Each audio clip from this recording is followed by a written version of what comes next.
Hi, folks. This is Mark by Mark A. Foster, Ph.D., for the Institute for Dialectical Meta-Realism.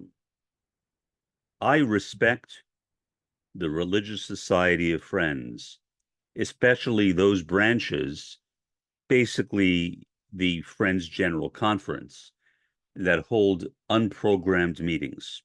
I have been to a few. To be honest, I find them boring. I'm sorry to say that, but that's my honest assessment. I find them boring. Basically, you go there and you sit in a chair and nobody says anything unless they feel inspired, spiritually inspired to talk. When I have gone, nobody has ever spoken. I like meetings where people speak. Maybe that's my nature, having the gift of gab. I like people who talk. I like engaging in conversations with people, but in a way that is a type of creative listening, except it is not listening so much to other people. It is listening for the inner voice, the voice of the spirit to tell you something. And that is when you speak. When you are inspired to speak, you speak. In other circumstances, you remain silent.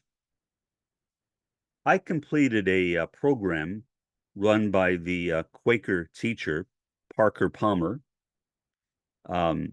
He ran a series of programs primarily for college and university professors. He has changed them somewhat, but the basic premise is still the same, that you learn to listen.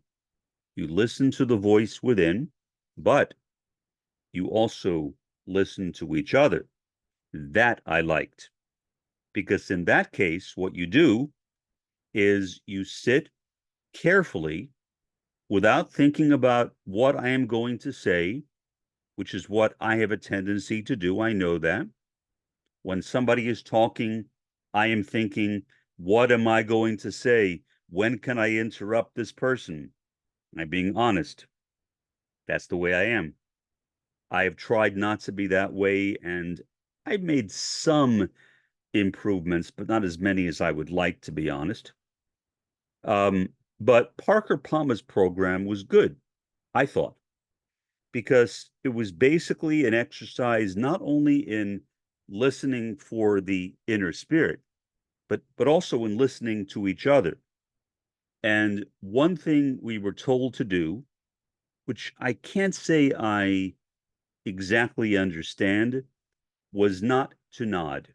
Now, I can see if you nod constantly like this, that could be annoying, aggravating, whatever. I don't know. But in Palmer's program, you are not supposed to nod at all. You are simply supposed to sit there like this and listen for what the person is saying. Maybe that makes sense to you. It never made any sense to me. And yet, since I was in his program, which at that time was called Formation, it is now called something else, I followed the rules of the program and I made sure that I did not nod, which actually seemed kind of silly to me, but I did it. I was in the program. I was given a direction. I figured, well, if I'm in this program, I need to follow Palmer's directions. And I did. And I wanted to see what I would get out of it. What I got out of it was not something that was a result of not nodding.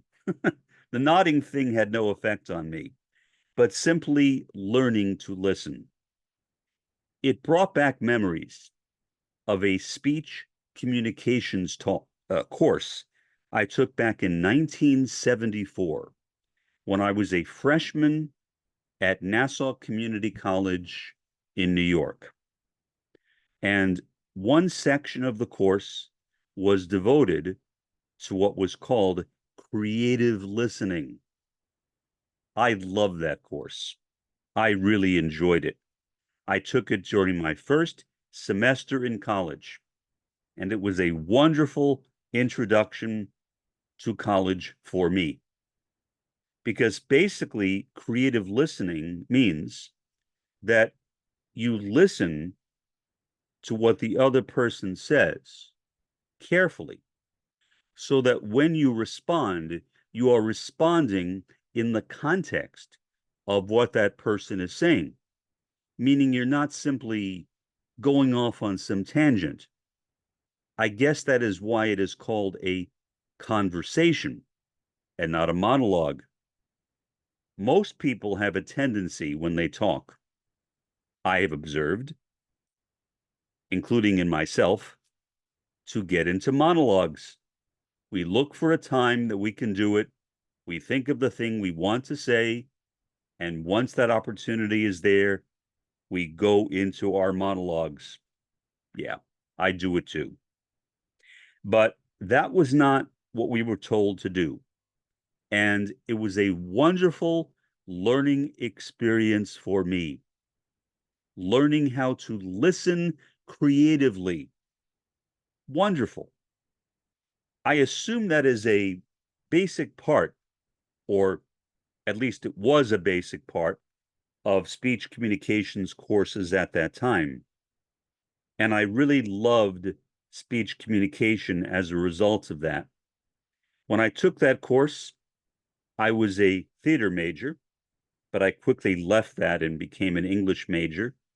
Then when I transferred to the University of Georgia, I became a journalism major. Then, of course, for my MA and Ph.D., I went into sociology.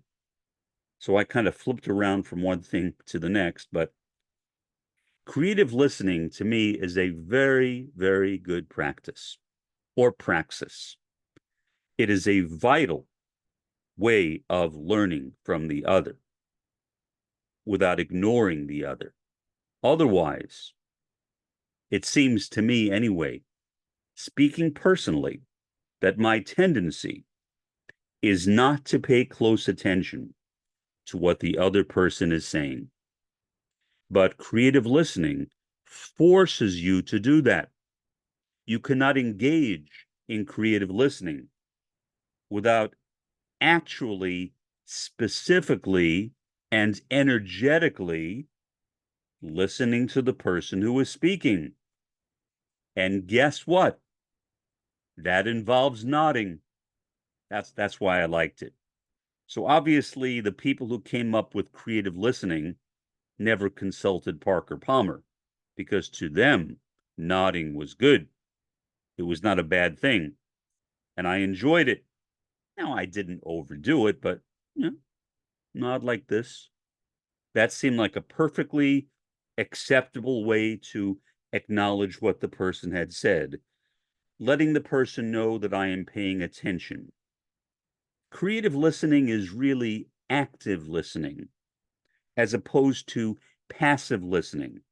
A passive listener is somebody who just sits back there like a bump on the log and takes it all in. So the person who's speaking has no idea whether you are paying attention to them or not. That is not a good way to communicate. But in active listening or creative listening, you are actually paying attention to what the person is saying. And you are doing it carefully and deliberately, so that when you respond, you are responding again in the context of what that person has just said. I liked it. I like active listening. I like creative listening. Passive listening, I was convinced by this course, was a bad thing. Now, I was never a passive listener because I would talk too much. That was my problem. It was not being passive. It was being too, I guess, aggressive, too wordy. I would dominate conversations. Admittedly, I still have a tendency to do that. I am sometimes politely shut up by a moderator said, "Okay, we got your point. Now on to the next person." And then I realize I have not been practicing creative or active listening. So, picking up from my last podcast episode, where I discussed creative listening a bit, but to my mind, not sufficiently. And so I think that when I am engaging in conscientization, a major part of that conscientization, that critical conscience and consciousness raising activity, needs to be creative and active listening. Creative and active listening are actually a part of the process of conscientization. They are not auxiliaries to it. They are actually built into the process. You cannot, in my view, legitimately engage in conscientization without being a good, responsive listener, responding to what the person is actually saying, and not simply speaking off the top of your head. Whatever pops into your mind, you shout it out. That may feel good. It feels good to me, but it's not very productive. Far more productive is a more active, a more energetic, a more creative approach to listening and to conscientization than the one which is ordinarily practiced. Most people I have seen, going back to when I was still working as a full-time professor before I retired a couple of years ago, most of my students did not know how to listen creatively. Did I talk about creative listening? No. That was not the subject of my classes. And I felt that would have been a distraction from the kinds of things I was trying to get across in the sociology courses I was teaching. So I wanted to talk about it, creative listening, active listening, but I never did. I kept quiet about it. Some people seemed to know how to do it, but the majority of students had no idea. But now, since I am retired and have had time to reflect on things much more than I did when I was working full time, I have decided that I want to be a creative listener, a full-time creative listener, practicing conscientization by being quiet. By being quiet.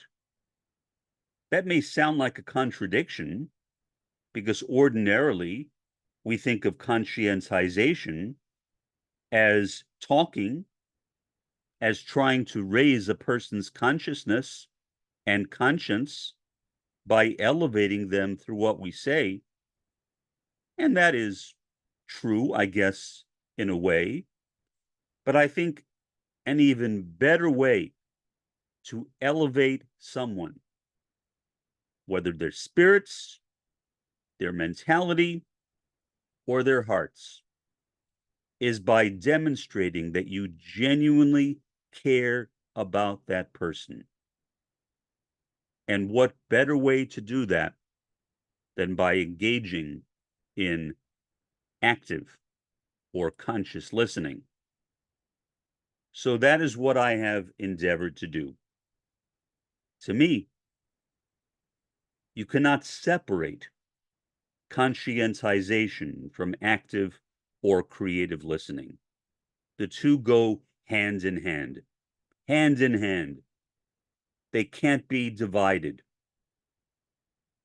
In order to have successful conscientization, or as I sometimes call it, phenomenological conscientization, which means I am communicating with that person's heart and mind, and they are communicating with my heart and mind. To have that type of conscientization from one heart to another, engaging phenomenologically with the other person, the only way I know how to do that now is by being a creative and an active listener.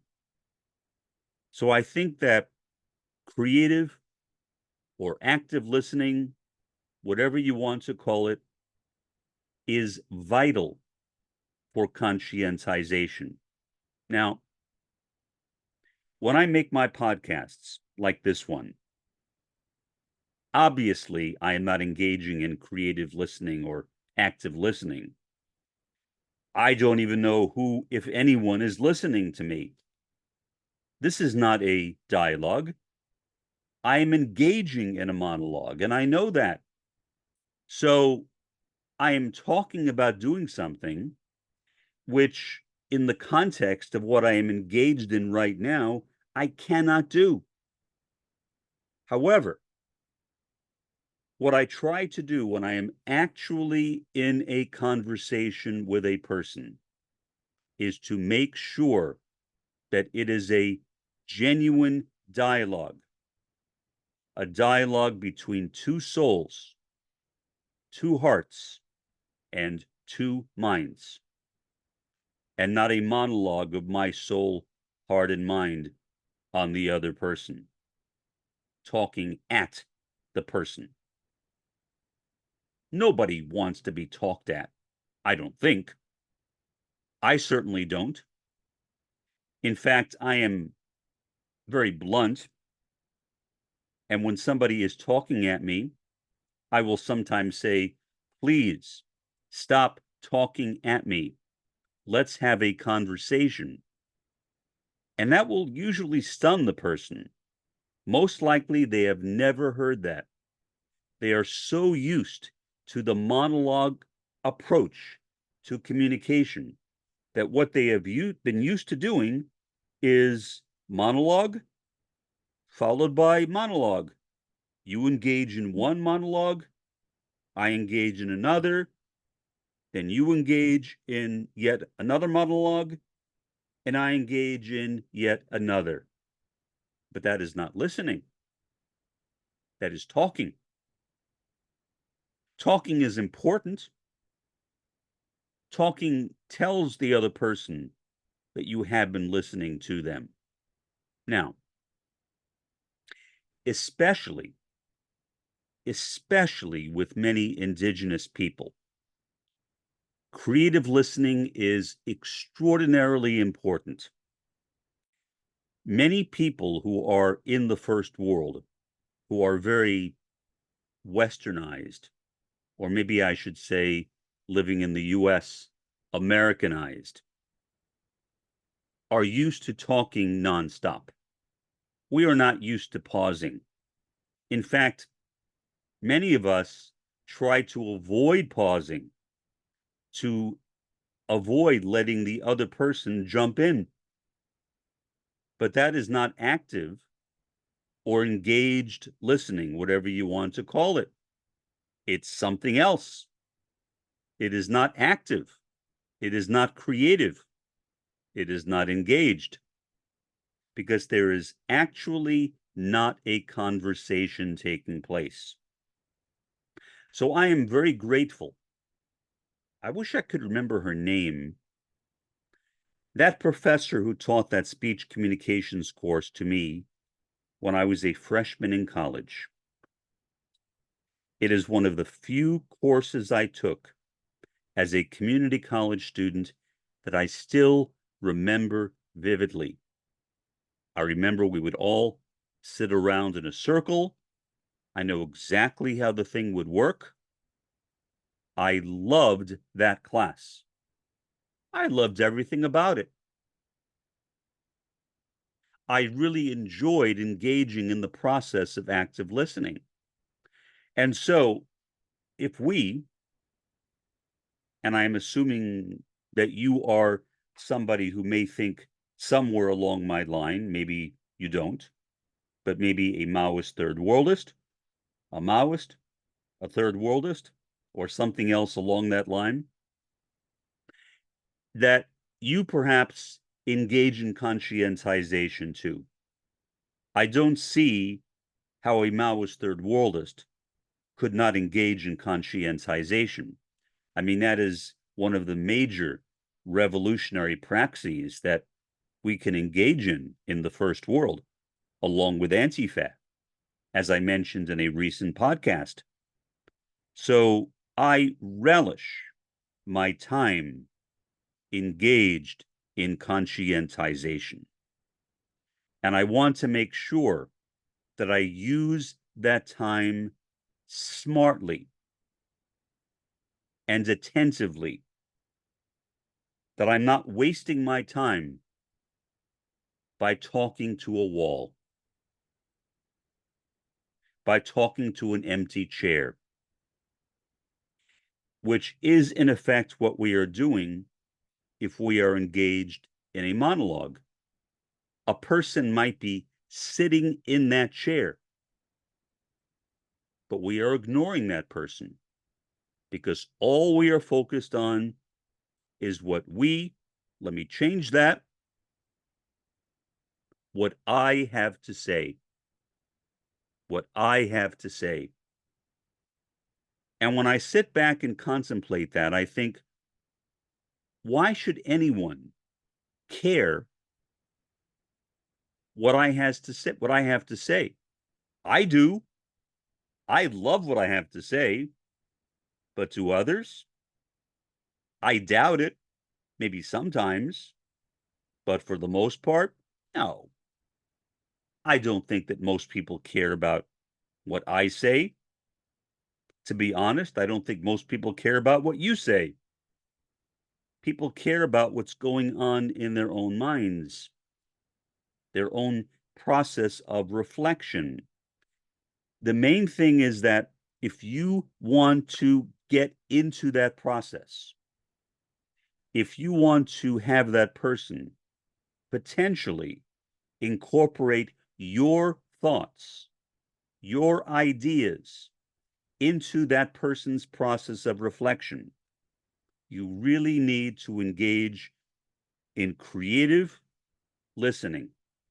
You really need to do that, because if not, there is no communication going on. You are simply not engaging in conscientization. You may think you are. You may be saying all the right words. You may be expressing all the things that you need to say in relationship to raising a person's conscience and consciousness in a Marxian direction, in a Maoist third worldist direction. But without listening creatively, carefully, intently, intentionally, phenomenologically, intersubjectively, you may think you are communicating, but you're not. And I am not saying that as an insult or as an attack. I don't know who you are, right? I don't know who's listening to me. I am saying that as a reflection of my own experience. I know that when I have done that, when I have made a monologue, that the other person did not hear what I said. The person may have heard sounds, the person may have heard words, but those words, those sounds, were not being processed by that person. And so I might as well, as I said, have been talking to a wall or talking to an empty chair, because in fact, that is exactly what I was doing. And so you would not know that from these podcasts where I do nothing but engage in monologues. because I have no one else to talk with. Maybe eventually I may invite somebody else to join me on this podcast. I mean, I know the technicalities of it, but so far, for the time being anyway, I am content with being a lecturer. That is what I did for my entire career. I never co-taught anything. I always expressed my ideas myself. Always, without exception. So I think that even though I am engaging in a monologue, I can communicate creative or responsive listening. I can. I think that is possible by encouraging people to study it, to read about it, to practice it. Google creative listening. I mean, you'll find a lot of stuff if you simply Google creative listening. There are a lot of resources all over the web. Some you can't access because they are copyright protected, but some you can. And if you are still working as a professor, you can most likely go into your college data banks and find that article for yourself, assuming your college or university subscribes to that data bank. So you don't need me. I am irrelevant. You don't need me to engage in conscientization. All I am trying to do here is to point the way as I see it, which may be wrong, but it's how I see it, and to encourage others to think about how they might incorporate creative listening into their own podcasts or into their own communications in general. Conscientization is an extraordinarily powerful idea formulated by Paulo Freire, obviously based upon the Marxist concept of class consciousness. That is the origin of it, obviously, but Freire took it and he worked with it and he worked on it and he expanded it in a way that was designed to be a way of teaching people, because Freire himself was a secondary school educator, not a college professor like I was. He was a secondary school teacher, and he developed his critical pedagogy as a way of reaching secondary school students in Brazil and encouraging them to engage in conscientization. I hope that is somewhat beneficial. I don't know if it is, but if it is, please drop me a line, meaning leave me a message in the comment section and let me know. I will be happy to hear that, because if I know that, I will have some idea that maybe I should continue talking about that in the future. If nobody responds to me, I won't know. And I will basically be directionless. I will have no idea of what to talk about. And that is basically how my podcast has worked up until now. I have gotten very, very few responses. Some